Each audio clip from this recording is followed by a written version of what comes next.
ascendant devant le peuple. En dépit de la répression violente des forces de sécurité, officiant aux côtés de la milice politique privée, recrutée et armée par le parti au pouvoir et ses alliés de Benno Bokk Yakaar. Cette répression aveugle et disproportionnée a occasionné la mort de plusieurs Sénégalais froidement abattus. Le mouvement de défense de la démocratie regrette profondément ces vies perdues et invite tout le peuple sénégalais à prier pour le repos de l'âme des martyrs. Leur mort ne doit pas être vaine. Des dizaines de manifestants ont été arrêtés et brutalisés, souvent par des individus anonymes n'ayant pas l'uniforme des forces de sécurité, comme c'est le cas de Tchad du mouvement de Y'en a marre et de beaucoup d'autres jeunes. Incapables de sentir et comprendre les pulsions profondes de cette jeunesse désemparée, parce que trahi par son gouvernement corrompu et inapte, Macky Sall s'est caché derrière son ministre de l'Intérieur, M. Antoine Diome, pour insulter tout le peuple sénégalais en taxant cette vaillante jeunesse de terroristes pour faire plaisir à certains de ses parrains étrangers. Le propos belliqueux, le ton martial et la rhétorique guerrière employée par ce ministre cachent pourtant mal son profond désarroi et sa peur panique qui transparaissait à vue d'œil sur son visage, sa gestuelle et son langage corporel. Le M2D voudrait attirer l'attention des Sénégalais et de la communauté internationale sur le fait que les actes de pillage et de saccage de biens publics et privés, quoique regrettables, sont la résultante de deux facteurs. D'une part, c'est un réflexe de survie d'une population affamée, humiliée et frustrée de voir les richesses de la nation confisquées par une minorité. Ces milliers de jeunes qui affrontaient la mer et le désert pour rallier l'Europe au péril de leur vie n'ont évidemment rien à perdre et ont vu dans ces manifestations à la fois un exutoire et un moyen de trouver de quoi vivre pendant quelques jours pour faire face aux rigueurs du couvre-feu et de la pandémie. Au moment où ces jeunes souffrent des effets économiques de cette pandémie, les vaccins qui sont destinés à leurs vieux et aux pauvres parents sont détournés et distribués en priorité à quelques privilégiés de la République de Macky Sall et à leurs familles et amis. En second lieu, une partie des pilleurs pourraient parfaitement être des éléments de nervis et de casseurs recrutés et payés par le régime de Macky Sall et ses alliés pour commettre des forfaits afin de les attribuer aux défenseurs de la démocratie dans le but de ternir leur image et discréditer la lutte. Mais c'est peine perdue, car nul ne se trompe plus sur le véritable visage de Macky Sall. Le M2D voudrait rappeler qu'un régime hors la loi, qui s'est permis de sortir nuitamment le député et prisonnier politique Ousmane Sonko de sa cellule pour le conduire à une destination inconnue avant de le donner au juge Samba Sall, qui, à son tour, l'a interrogé sans ses avocats et mal placé pour donner des leçons relatives au respect de la loi. Le haut commandement de la gendarmerie nationale est invité à refuser que cette institution prestigieuse et respectée, qui fait la fierté de tout le peuple sénégalais, ne soit manipulée et utilisée contre le peuple. Le M2D invite la communauté nationale à comprendre que les quelques heures d'enlèvement d'Ousmane Sonko ont pu permettre à ses ravisseurs de lui faire subir, peut-être inconsciemment, toutes sortes d'épreuves de nature à accréditer leur vil complot. Une telle pratique viole le protocole de la CEDEAO et rend nulle toute preuve collectée durant cette disparition organisée. Ce complot abject, qui fait du corps de la femme un simple instrument politique, doit être dénoncé partout dans le monde, notamment auprès des organisations féminines luttant pour les droits des femmes. Le M2D voudrait dire à l'apprenti dictateur Macky Sall et son ministre de l'Intérieur que les menaces et intimidations resteront vaines et inutiles et n'entameront en rien la détermination du peuple sénégalais à se battre pour préserver sa démocratie très chèrement acquise. Le M2D félicite la jeunesse sénégalaise lui réaffirme son soutien et appelle le peuple sénégalais dans tous ses segments à poursuivre la mobilisation et la lutte pacifique en usant de tous les moyens constitutionnels pour refuser la dictature de Macky Sall. Le MDD rappelle que le mot d'ordre reste maintenu et rappelle ses exigences. La libération immédiate de tous les prisonniers politiques illégalement et arbitrairement détenus dans les prisons de Macky Sall. Le rétablissement immédiat des signaux de télévision de Walf et Sen TV. La reconnaissance et le respect du droit du citoyen à la manifestation pacifique conformément à la Constitution. L'ouverture d'une enquête pour identifier, juger et condamner tous les individus mêlés de près ou de loin au complot sordide ayant conduit notre pays dans cette crise grave et dangereuse. Après ce qu'il a fait subir au peuple sénégalais et son entêtement démoniaque à persister dans l'erreur, au risque de causer encore la mort de nombreux autres Sénégalais, Macky Sall a perdu la dignité de rester à la tête du Sénégal, car nous sommes un pays de paix et de mesure. Le MDD appelle le peuple sénégalais à descendre massivement dans les rues de Dakar et dans les régions, départements, communes, villages, pendant 3 jours à compter du lundi 8 mars, jour de lutte et d'affirmation des droits des femmes, qui seront invités à sortir et à marcher aux côtés de leurs enfants, leurs petits-enfants, et à les aider dans leur quête d'un avenir meilleur. Et nous disons résistons. Merci. Vous en avez place, donnez ça la place.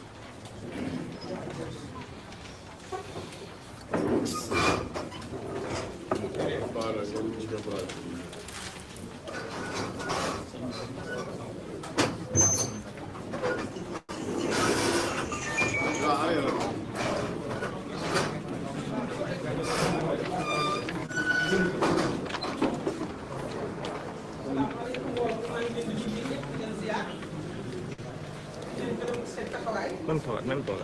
di tàmbali di wax ni ci déclaration la boo xam ne bi de mouvement bu tudd wax ni dafay taxawal démocratie bi moom mu tudd mouvement M2D mouvement de défense de la démocratie moo taxawal kuréel bi muy aar suñu démocratie donc taxawu démocratie ak aar suñu démocratie loolu ko muy wax ni dañu bëgg a wax tuuti rek sànni suñu kàddu ci li nga xam ni moo am ci fan yi ci réew mi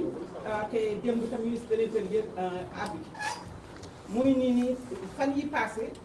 gis nañu réew mi yëngu na te tamit xale yi dañu jóg citoyen yi dañu jóg taxaw ni dañu bëgg a taxawul Sénégal taxaw pour protéger suñu démocratie ndax Macky Sall ak gouvernement am dañu ñëw faaletuñu Sénégalais yi respecté wuñu leen malgré li nga xam ne ni ñaa ngi taxaw di wax di ñaan jàmm mais di taxaw ñu ne dañu bëgg dëgg ci ak yoon am fi ñu ngi nekk créer ministre boo xam ne bii dinañ ko organiser recruter ay nit yoo xam ne dañ leen jox doole jox leen ay jumtukaay ñuy dal ci kaw nit ñi ak te loolu Macky Sall gouvernement ak ñi mu àndal ci Benno Bokk Yaakaar ñoo ko def. ñu ne nag loolu nga xam ne dañu nekk di faagaagal démocratie di dóor nit ñi di leen gaañ mu nekk loo xam ne lu metti la lu tar la def na loo xam jur na lu rëy. ndax jur na ay xale yi ay sénégalais yu ñàkk seen bakkan ci loolu ñu ne nag suñu mouvement bi di M2D dafa ñaawlu loolu ñaawlu na ko ndax ay bakkan wadd nañu te ñu ngi ñaan sénégalais yi ñu taxaw ñaanal d'abord ñi nga xam ne ñu ñàkk seen bakkan te taxaw tam ndax ni ñàkk bakkan boobu ñu ko ñàkk mu doon loo xam ne du ñu lu ñuy fàtte lu loo xam ne dafay nekk rek jëf ju am ak lu ñaaw te am te kenn ci taxaw def ci dara ñu ni nag manifestant yu bare jàpp nañ leen gaañ nañ leen dóor nañ leen dégg nga te ñi ko def ni ay nit lañ yoo xam ne dañ leen fay jox leen ay gànnaay ñu sol ñu ànd ak police te yorewuñu uniforme ni ay police wala ay gendarme nekk ci dëkk bi di faagaagal citoyen yi gis nañu li ñu def caat bu mouvement Maman Y'en a marre ak xale yu bare dóor nañ leen gaañ nañ leen te loolu warul am ñu ni tamit Macky Sall yaakaaroon nañ ni lii bu amee population xam nañ Sénégal nga xam ne li fi ëpp ay xale lañu ay jeunes lañu bu ñu taxawee taxawaayu bañ taxawaayu aar suñu démocratie moom waroon na taxaw tey waxal ci réew waaye dafa làq ci ginnaaw premier ministre Antoine Diome moo xam ne taxawaayam bi mu taxaw est-ce que dafa ànd ak arrogance c'est-à-dire même dafay saaga Sénégalais parce que wax gi mu doon wax du waxu jàmm wax gi mu doon wax dafa mel dafay dëggaate ñi nga xam ne ñàkk seen bakkan ñun nag loolu lu ñaaw la te ñu ngi koy ñaaw la ndaxte xale yi doon xeex tey ay Sénégal lañu duñu ay terroriste ndax tàmm nañu nag képp koo xam ne ki yaa ngi taxaw ci réew mi di taxawal ak yelleefu doomu aadama rek ñu mën a yàq sa der tuddale terroriste mën la faagaagal te loolu duñ ko nangu loolu ñaaw ndax ñoom li leen intéressé mooy waxanteeg seen njiit ci bitim réew di xam ne ñooñu la ñu gis ñooñu la respecté ñooñu ñooy seen kilifa ñun nag Antoine Diome taxawaay ak waxam dafa nekk wax bu ñaaw wax ko xam ne ki da nga mel ni da nga nekk ci guerre waxuloo ak sa waa réew waxuloo ak say ndawu réew donc dafa mel ni moom daal dafa bëgg taal safara yokk sotti pétrole ci safara buy tàkk waxul waxu jàmm waxul waxu dal gis nañ ci yaramam te waxinam ni wax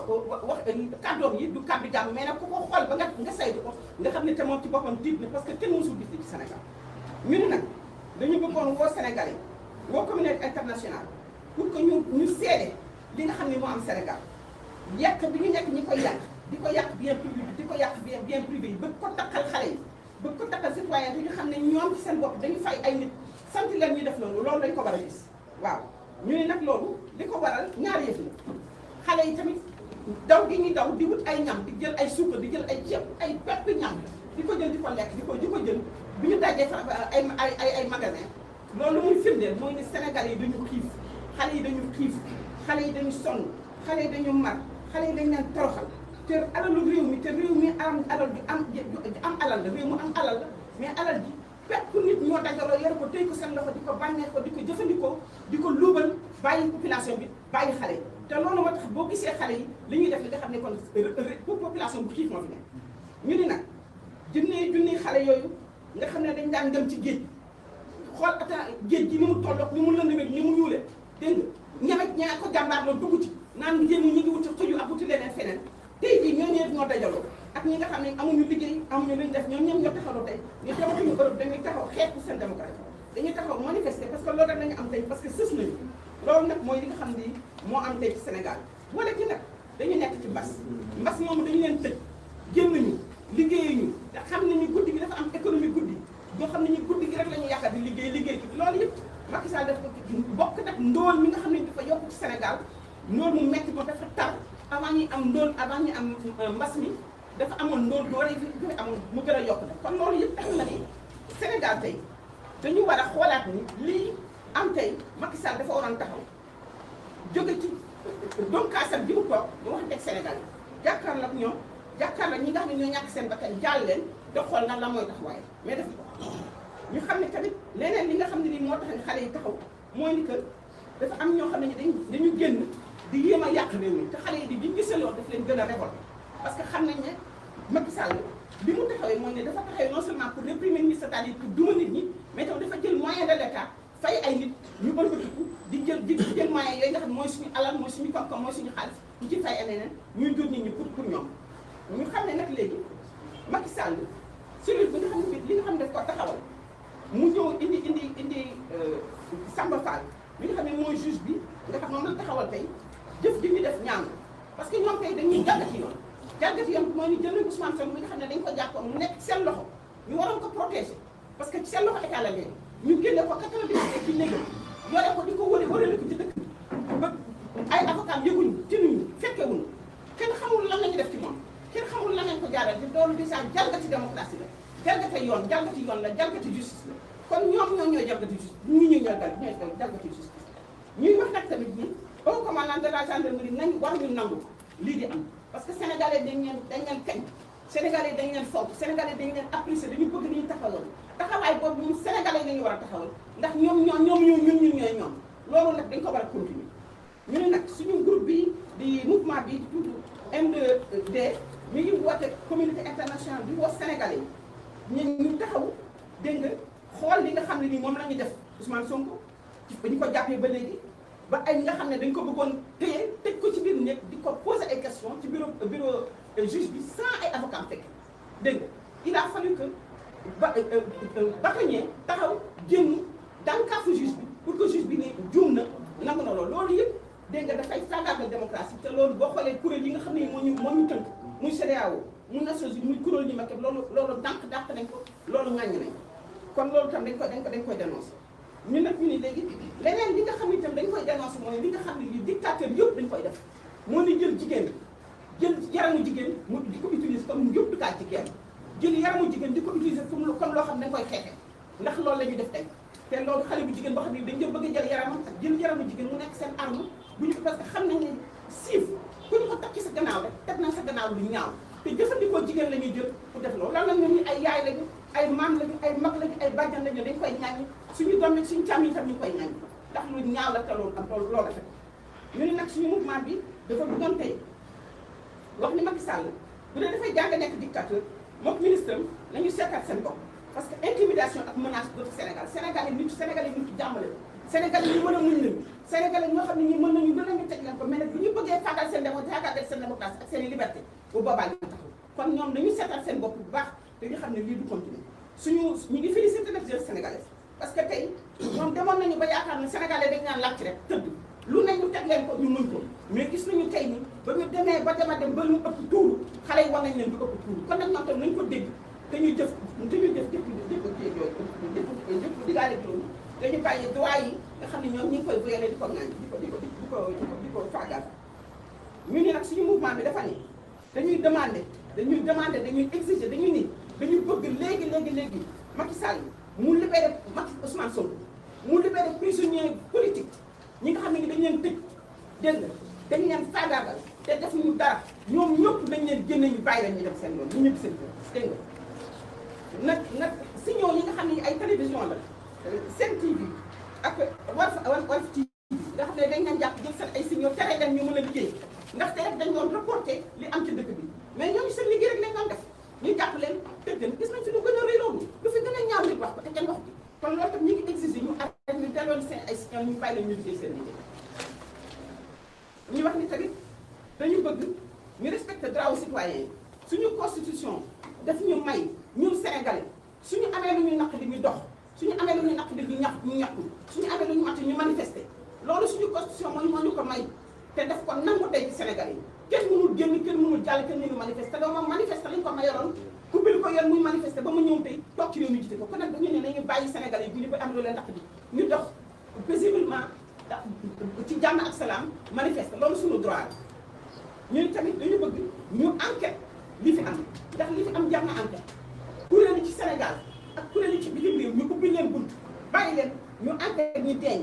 enquête ministre yi fi xam ne ñu fi nekk enquête tam faagaagal état de droit bi nga xam ne ñu ngi koy faagaal c'est-à-dire ak yelleefu doomu adama yi nga xam ne ñu ngi koy jël di ko yàq di ko nangu di ko faagaagal ñu enquête ko ba ñu xam ne responsabilité ci kaw Macky Sall la tegul ci kaw peuple kenn du fi terroriste kenn du fi sàcc kenn du fi nit ku bon Sénégal yi jàmm la bëgg Sénégal lu baax la bëgg te loolu lu baax loolu mu doon ñaan ba ñu fal ko loolu la ñu bëgg ñu rétablir donc loolu yëpp bi mu amee dañu bëgg ne Macky Sall ñu ko naan na bàyyi dëgër bopp na déglu Sénégal yi na déglu njiit yi